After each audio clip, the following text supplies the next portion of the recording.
বিভিন্ন ভাবে যে হুমকি গুলা পাচ্ছি যে আবার ফেরত আসছে, আসবে, এই যে মিছিল করতেছে, চলে আসবে, দিস আর অল ননসেন্স। এটা কোন অবস্থাতে আসতে দেওয়া যাবে না, যে কোনো মূল্যে তাদেরকে প্রতিহত করতে হবে।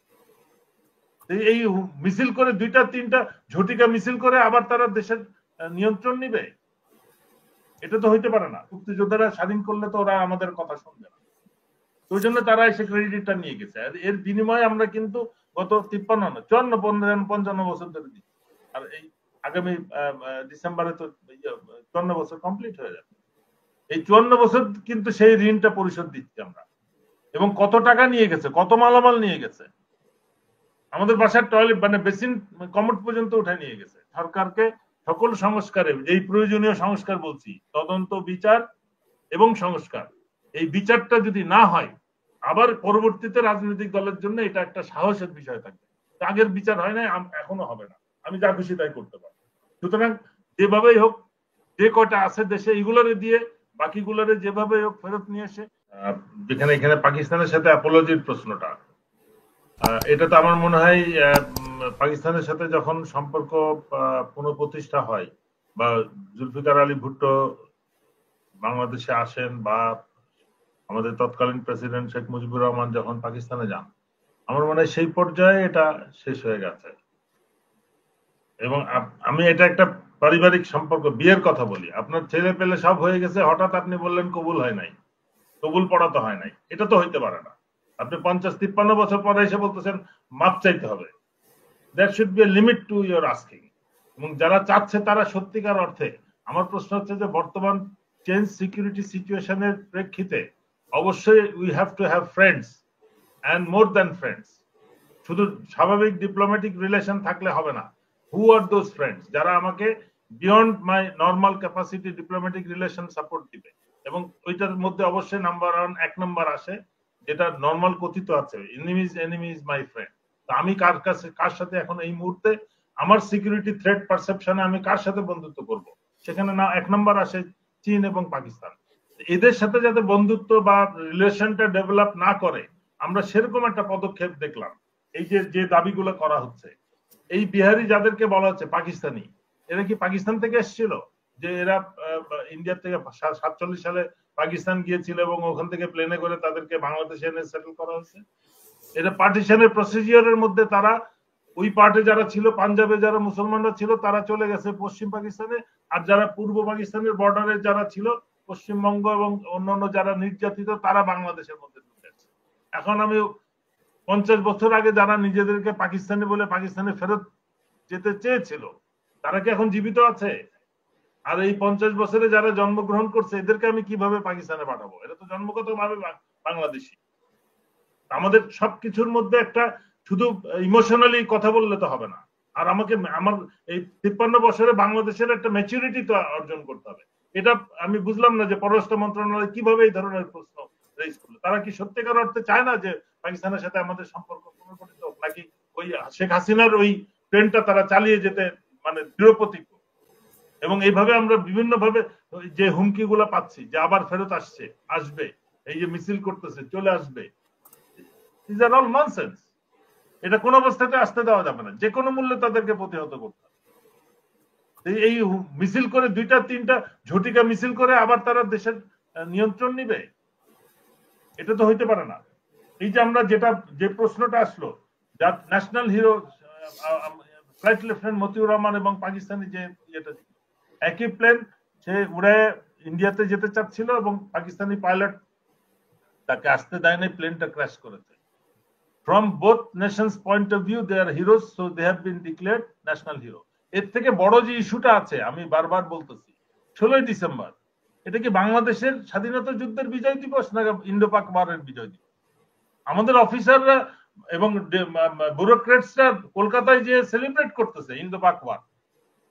Why are we not sorting this issue? Why have we not diplomatically sorted out this issue in last 50 years? এটা তো আমাদেরকে বুঝতে হবে যে এটার একটা সলিউশন আসতে হবে আমাদের নেইবারের সাথে। আমরা আসল ইস্যুগুলো বলছি না। ওই হিরো দুইজনে কেন? that plane could not be taken to India. Of course, he is a national hero of that country. May it be Pakistan, may it be anybody. কিন্তু আমাকে এই বিষয়গুলোকে আনতে হবে। আমাদের এখন বিজনেস রিলেশন ডেভেলপ করতে হবে। কিন্তু আমরা যে ইস্যুগুলো আনছে, অ্যাসেটস, $4 বিলিয়ন আমি বলতেছি, তো $4 বিলিয়ন যে মুক্তিযোদ্ধারা আর 6 মাস বেশি সময় পেলে নিজেরাই দেশ স্বাধীন করতে পারত। আমাদের এলএফসি কেটে দিয়েছিল পাকিস্তানের 71 সালের শেষ পর্যায়ে। আমাদের মুক্তিযোদ্ধারা যেভাবে অর্গানাইজ হচ্ছিল উইথ দি আর্ম ফোর্সেস, মানে আর্মি, এয়ারফোর্স, নেভির ইয়ের সাথে, বিভিন্ন Z force, K force and others military force তো অলরেডি অর্গানাইজ হয়েছিল। ওইটাকে শক্তিশালী না করে 3rd ডিসেম্বর তারা they moved in, they thought that এই মুক্তিযোদ্ধারা স্বাধীন করলে তো ওরা আমাদের কথা শুনবে না, ওই জন্য তারা এসে ক্রেডিটটা নিয়ে গেছে। এর বিনিময়ে আমরা কিন্তু গত 53 বছর ধরে দিচ্ছি। আর এই আগামী ডিসেম্বরে তো 54 বছর কমপ্লিট হয়ে যাবে। এই 54 বছর কিন্তু সেই ঋণটা পরিশোধ দিচ্ছি আমরা। এবং কত টাকা নিয়ে গেছে, কত মালামাল নিয়ে গেছে, আমাদের বাসার টয়লেট মানে বেসিন কমোড পর্যন্ত উঠে নিয়ে গেছে। যশোর ক্যান্টনমেন্টে বা কোনো ক্যান্টনমেন্টে কোনো বিদেশি কোনো জিনিস পাওয়া যায় না, সবকিছু তারা খুলে নিয়ে গেছে। কত এইটার মূল্যায়ন কি হয়েছে এটারও তো হিসাব করতে হবে। যে আমি যদি $4 বিলিয়ন, সেই 71 সালে $4 বিলিয়ন বাংলাদেশের জন্য এখন কি এফেক্ট করবে, বাট এই মুহূর্তে সম্পর্কটা ডেভেলপ করে আমাদের সিকিউরিটি এনভায়রনমেন্টটা রিনফোর্স করাটা আমি মনে করি অনেক বেশি জরুরি। ওই প্রশ্ন রেজ করে সম্পর্কটা দূরে নিয়ে না, সরিয়ে না দিয়ে। এই ফরেন মিনিস্টার যে আসছে, এটা সিলি পয়েন্ট এন্ড ইম্যাচিউরড পয়েন্টস। আমার ফরেন মিনিস্ট্রি সেক্রেটারি এটা জানে না যে অলরেডি আগে, তাহলে আপনার নিউ ইয়র্ক টাইমস অথবা সাম ইউএস নিউজ পেপার, আজকে মনে হয় আপনার যে এশিয়ান ভিউজে গৌতম দাসের ওনার ইয়েতে শুনতেছিলাম, it is there in writing যে বাংলাদেশের কাছে অ্যাপোলজি অলরেডি করেছে। তো আবার কেন অ্যাপোলজির প্রশ্ন আসবে? এই একই কথা, মানে এই প্রেক্ষিতে কি ওইটা ইম্পর্টেন্ট কিনা, এই $4 বিলিয়ন ইম্পর্টেন্ট কিনা, 70 সালের ইয়ের কি বলে ঘূর্ণিঝড়ের টাকা এখন is it a point to be raise এই মুহূর্তে, যেখানে আমাদের অনেক বেশি business and security issues raise করার স্কোপ ছিল। এই জিনিসগুলো বুঝতে হবে যে আমাদের এখানে ফরেন মিনিস্ট্রিতে কি কোন ভূতের কন্ট্রোলে আছে এখনো পর্যন্ত, এবং সেটা আমাদের জন্য জাতীয় স্বার্থ বিরোধী না স্বার্থের পক্ষে কাজ করতেছে তারা। এবং এদের বিরুদ্ধে যদি দ্রুত অ্যাকশন না হয়, ওই শ্রেষ্ঠ ইলেকশনের কোনো সুযোগই আমি দেখছি না। এই জামাত বিএনপি যেটা মিটিং, আমার যেটা ধারণা, এটাকেও তো তাদের এই স্বৈরাচার সরকার যাদেরকে অত্যাচার করেছে, সেই দুইটা শক্তি এখন আলাদা হয়ে গেছে। এই দুইটা শক্তি এই অগাস্টের অল্প কিছুদিন আগ পর্যন্ত, মানে এই 23-24 সালের ইলেকশনের আগ পর্যন্ত দেওয়ার টুগেদার জোট হিসেবে যারা আন্দোলন করেছে, যারা সাফার করেছে, তাদেরকে অত্যন্ত সূক্ষ্মভাবে, পরিকল্পিতভাবে, বিভিন্ন এজেন্সির মাধ্যমে এবং রকে যে সুযোগ দেওয়া হয়েছিল বাংলাদেশে তাদের কার্যক্রম পরিচালনার জন্য, এই পরিপ্রেক্ষিতে এখন তারা দুইটা শক্তি হিসেবে কাজ করছে। এবং এই দুইটা পলিটিক্যাল দল যত দ্রুত বুঝতে পারবে যে তাদের ইউনিটি কিন্তু তাদের এক্সিস্টেন্সকে এনশিওর করবে।